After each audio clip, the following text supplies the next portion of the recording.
Tonight, why Pullman Regional Hospital received a grant over $1 million. And why traveling from Pullman to Seattle just got a little easier. Murrow News 8 starts now. Studios on the campus of Washington State University. This is Murrow News 8. Good evening, I'm Corbin White. And I'm Logan Plant. Welcome to Murrow News 8. The Coalition for Women Students did their annual Take Back the Night March Thursday. CRMJ.wsu.edu says this is the coalition's chance to unify against, quote, all power-based personal violence. A poetry slam featuring victims of violence was held before the event. They urged listeners to advocate for those still being victimized. They marched through the cold chanting yes means yes and no means no all over campus. Once they reached Beasley Coliseum, they ended their march and held a brief candlelight vigil for everyone affected by violence.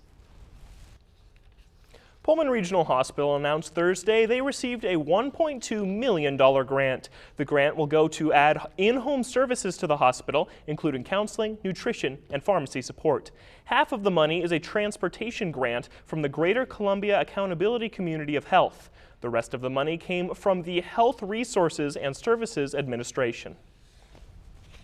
Alaska Airlines has added another flight from Pullman to Seattle. KXLY reports that Pullman Moscow Regional Airport's fifth flight to the Emerald City will begin on November 6th, just a few weeks after the airport reopened with the new runway and instrument landing system.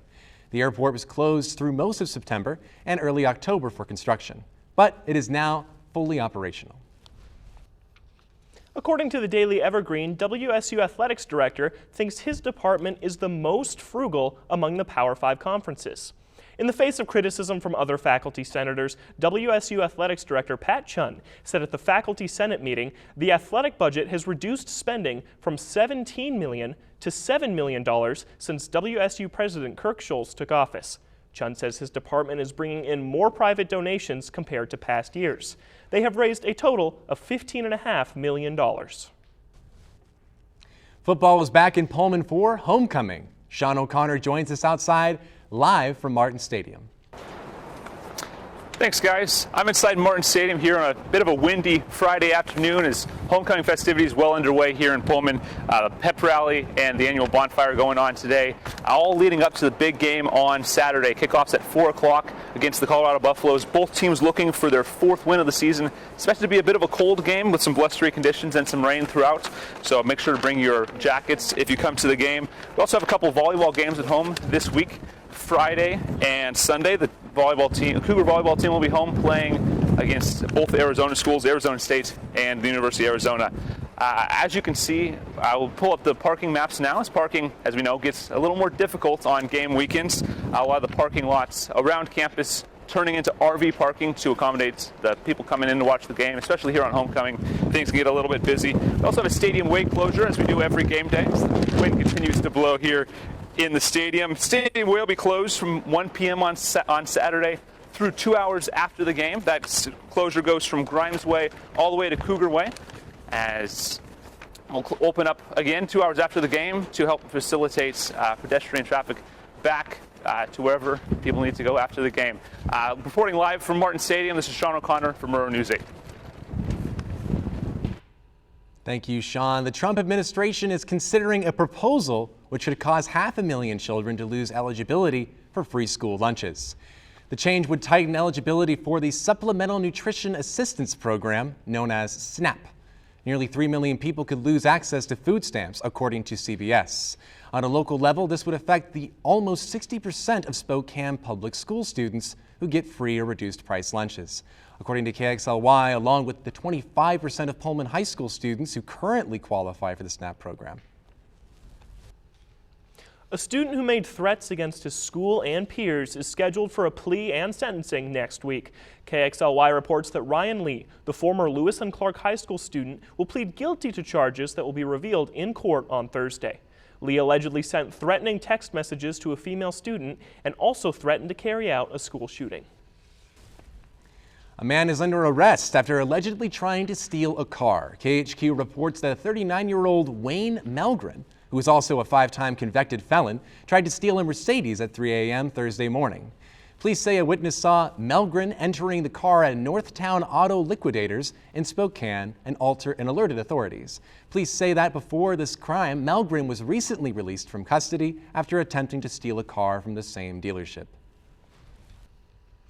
KREM says military-style firearms were seized from a neo-Nazi in Snohomish County. KREM quoted Seattle City Attorney Pete Holmes saying, "We prevented a massacre."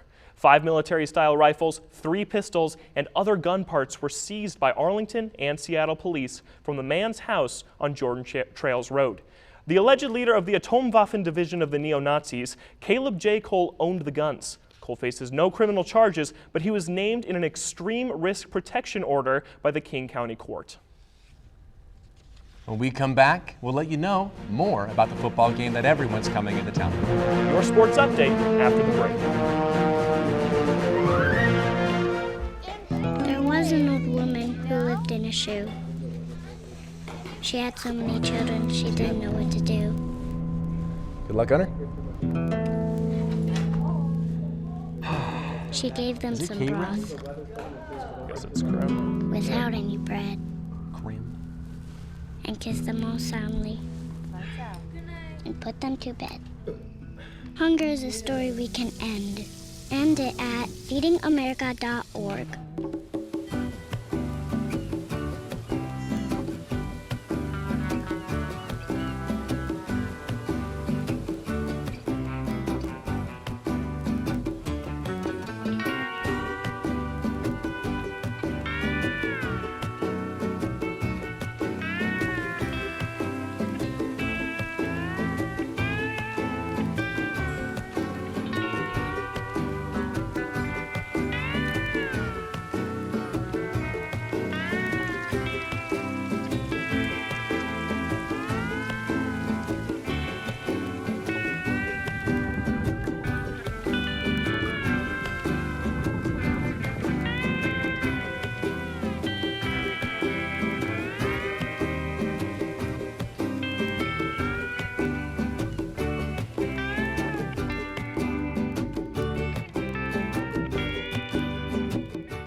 So, I just moved in with this family, and it's embarrassing. The little one, he likes to go outside and crawl around in the giant litter box. I don't know what he's doing. I mean, I was born and I knew how to use the litter box. Look at that. That's disgusting. Oh, poop already. You're making me nervous. Oh, okay, I can't look at this anymore. I really hope he grows out of this, for his sake. And welcome back. WSU plays its first home game in about 4 weeks against University of Colorado Boulder tomorrow. A lot of new developments on the team as Coach Mike Leach aims to focus his team up with the talk of banning social media from his players. And if you are feeling a little gloomy about the Cougs the last few games and the performance of our players, get this, Anthony Gordon is actually leading the nation in passing in the NCAA, beating out LSU and Alabama's QB passing stats by over 400 yards.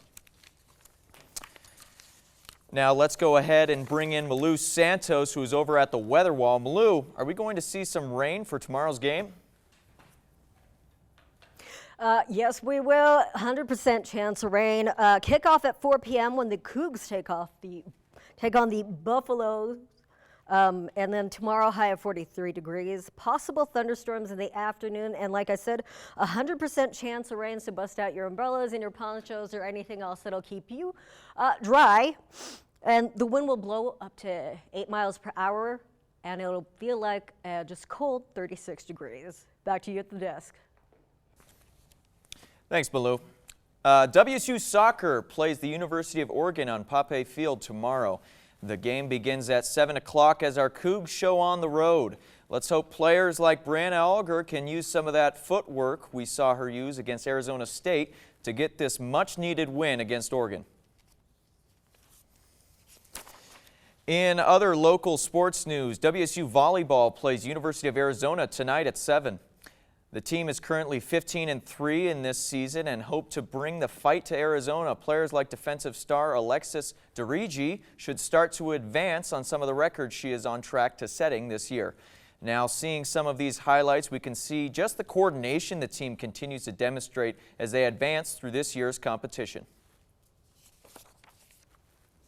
And Kansas City Chiefs beat the Denver Broncos last night 30-6. Let's take a look at some of the highlights. Now, the game took an interesting turn in the second quarter when Chiefs quarterback Patrick Mahomes dislocated his kneecap and was taken to the locker room for the remainder of the game. Backup QB Matt Moore subbed in for Mahomes and will be subbing for his absence for at least the next 3 weeks. With Mahomes now most likely out of the running for MVP this year, Russell Wilson is actually now the favorite for the next pick, next to Christian McCaffrey. And the Houston Astros take on the Yankees tonight in Game 5 of the American League Championship.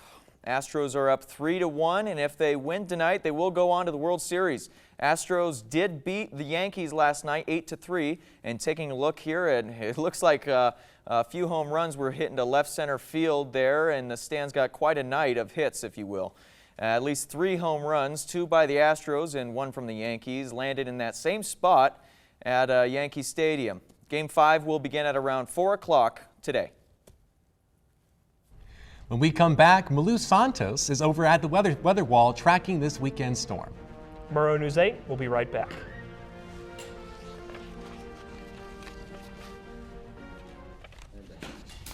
One in 3 adults has pre-diabetes. 1 in 3.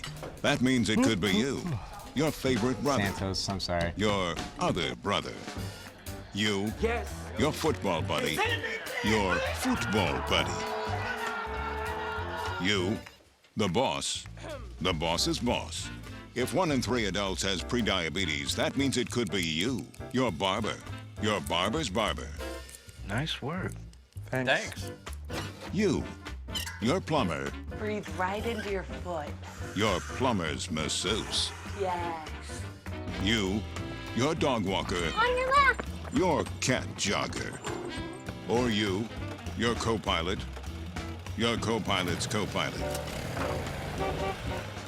While 1 in 3 adults has prediabetes, with early diagnosis, prediabetes can be reversed. Take the risk test at doihaveprediabetes.org to know where you stand. Let me tell you about the toughest guy on earth. He does the work of 2 jobs, but only gets paid for 1. He's tough enough to feed the man that gave him a lifetime of nourishment. He has the crazy strength to lift the man that raised him up without even flinching. That's right. No employee of the month bonus check here. This guy, no, this warrior, will always be by his father's side, even if his dad will hardly remember. Good luck finding a gym to train for that. If this guy isn't the toughest guy on the planet, then I don't know who is. Caregiving is tougher than tough. Find the care guides you need at aarp.org/caregiving. Murrow Santos has our weekend forecast and is tracking some wet weather. Murrow, are we going to see some rain today? Not only will you be seeing rain, but it's going to be very windy. I just want to tell you a story before I tell you about the weather. So last night it was so windy, I thought I was going blind, but what happened was I forgot that I had my my night mask on. It was this big. It was the first time I wore it last night. So when I went to go see what the the little rattling sound was on my window because the wind was blowing up to 30 degrees. I forgot that I had the little eye mask on. Anyways, I don't know what happened, but I do kind of know what happened with the weather today. Today, 70% chance of rain with a high of 52 and a low of 45. And if you are into sunsets, 7:10 tonight. And taking a look at tomorrow, 100% chance of rain with up to 25 degrees or 25 mile per hour wind. And a high of 46, low of 35. And taking a look at the 5-day forecast, Seattle and Olympia both at 54 degrees with lows in the mid-40s. And middle of the state, Tri-Cities and Yakima, very different. 58, Yakima is raining in Tri-Cities, 62, and sunny. Taking a look at the east side of the Cascade, it is rain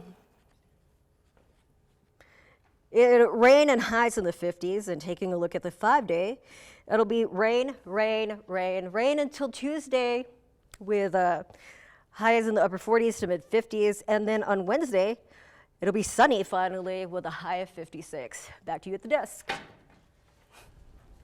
Thanks, Baloo.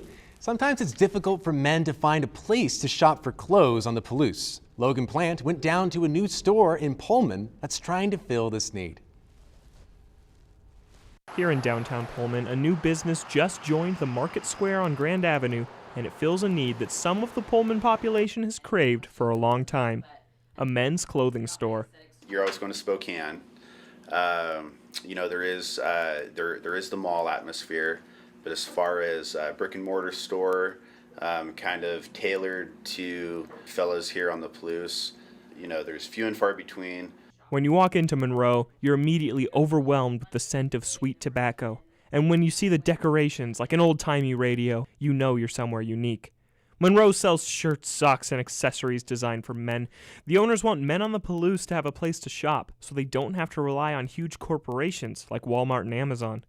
They both believe that Pullman is the perfect place for them to set up shop. I think that this town has a lot of growing that it can do still, even within the areas that are already pretty developed. So this downtown area, making it more beautiful and kind of a destination spot for people, I think that's a great idea. Jake and Ruthanna Willie were both born and raised in the city of Pullman, and they've been business owners for a long time here too. In fact, they also own a tanning salon just 50 feet away from Murrow. They're thrilled to be serving the only community they've ever known. We're just really excited to kind of be here in downtown Pullman. This has been, labor of love for sure, and it took us a little while to get here, but we're here and we're super excited. Jake says the reception has been fantastic so far, and he's happy to see how the store will continue to grow. People that come in, if they say anything at all, they're just like, this is just what we needed here. Logan Plant, Murrow News 8. Now, the owners of Murrow Men's tell me that it's a pretty small space, but they're constantly getting in new inventory to keep shoppers coming back. And it's that time of the year. The Haunted Palouse kicks off today. The 18th annual Scare Fest in Palouse, Washington features 2 haunted buildings, a haunted hayride, and, quote, freaky food vendors. The event runs Friday and Saturday of this week and next week from 7 to 10 p.m. Families with children take note, no one under 12 years old will be admitted. Now, Corbin, are you planning to head on out to Haunted Palouse this weekend? It's a big maybe because I'm a little scared. Yeah. I've gone to a couple like scary houses, or haunted house things before, where you go in and there's all the actors and they're just hiding around corners and jumping out at you last minute. I mean, like, it's fun, it's an adrenaline rush, but at the same time, I don't know if I want that adrenaline rush right now. Yeah, it's definitely not for me. I'm more of a corn maze guy myself. The scavenger hunts over on the west side, they have a corn maze shaped like the state of Washington. That one's a really good time. I've been to that a couple times. Right, but there's actually one right next to where I grew up, the Smith Brothers Farm, actually. And so, let's actually wrap it up. Let's go to the next part here. When we come back to Woman Made History in Space Today. That story when Murrow News 8 returns. My mother was always very familiar with her neighborhood, but one day she stopped at the stop sign for much longer than usual, and she didn't know whether she should go forward or turn, and she wasn't even really sure where she was at. It was very unsettling for her.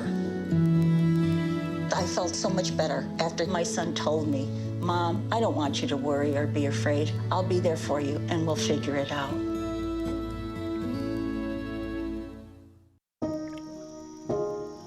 This is the story of a boy who didn't talk for a long time. The boy liked things to always be the same. Any changes would scare and upset him. The unknown was an unfriendly place. The boy was very sensitive to lights and sounds. So he built secret hiding places where they couldn't get in. The boy didn't like looking people in the eye. He wasn't trying to be mean, it just made him feel uncomfortable. Sometimes he'll flap his arms again and again. One day, I found out I have something called autism. My family got me help. Slowly, I found my voice and learned all the ways I could live with it better. Early intervention can make a lifetime of difference. Learn the signs at autismspeaks.org. Me and my boy Matt had it good.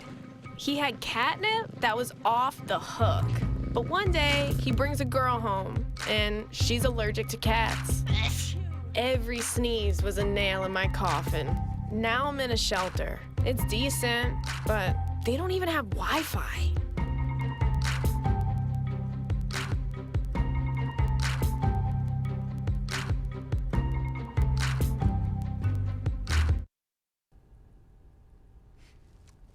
NASA conducted the first all-female spacewalk in history today, outside of the International Space Station. The spacewalk officially began this morning at 4:38 Pacific time. Astronauts Jessica Meyer and Christina Koch were tasked with replacing a faulty battery that failed to activate after a spacewalk last week. According to NASA, this is the second attempt for an all-female spacewalk. The first one was scrapped in March because of a lack of properly fitting spacesuits for both Koch and Meyer.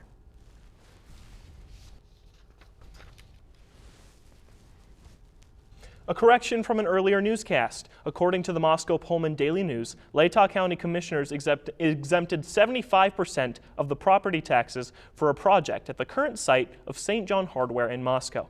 The details of this exemption were reported inaccurately previously. The Carson College of Business just made an important addition to help students with their first impressions and their confidence. Murrow News 8 reporter Jane McDonald shares more. One of the best ways for students to get a head start in their career. At WSU, there are dozens of networking events, including the Beasley Career Fair, Murrow Symposium, and the Career Networking Night. But if you want to dress to impress, be ready to pay handsomely for a suit and tie.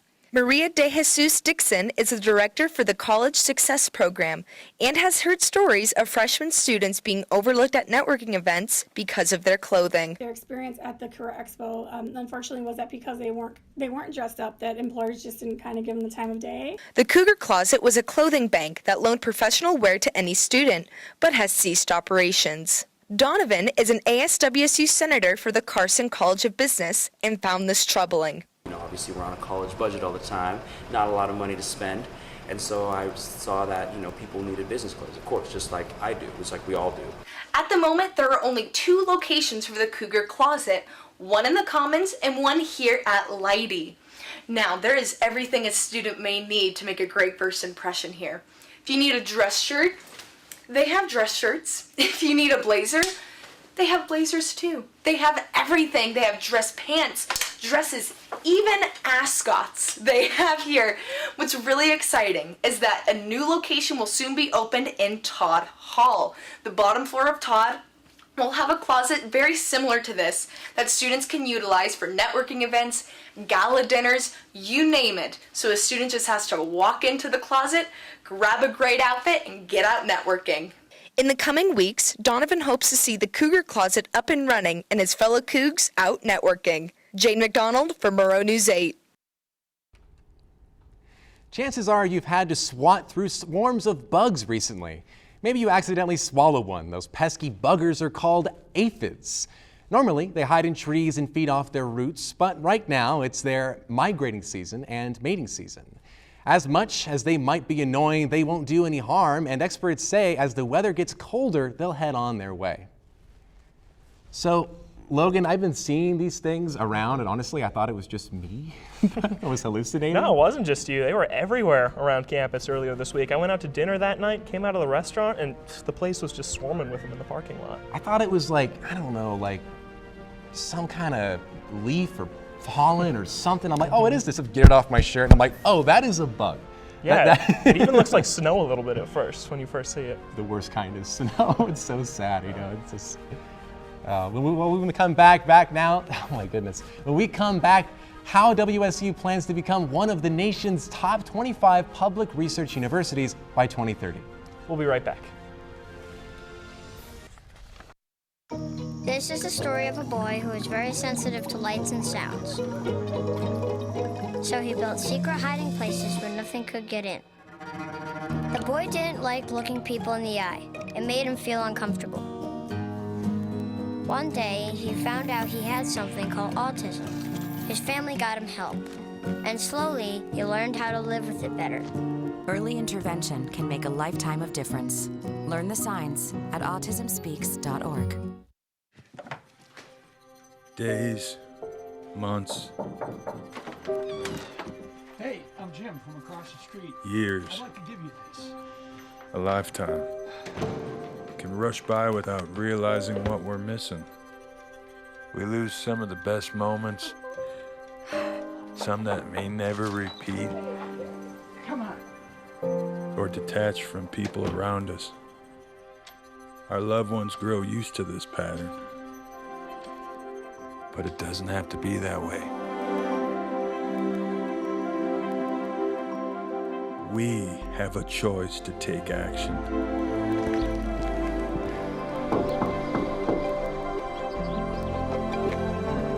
It's never too late to live a full life again. Hear how many of us Vietnam veterans have managed our mental health and reconnected with our families. Visit maketheconnection.net to find out more.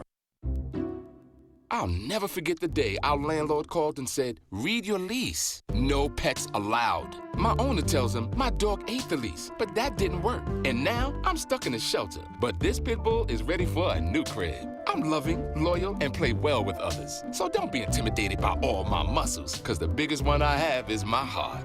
That's right, I said it.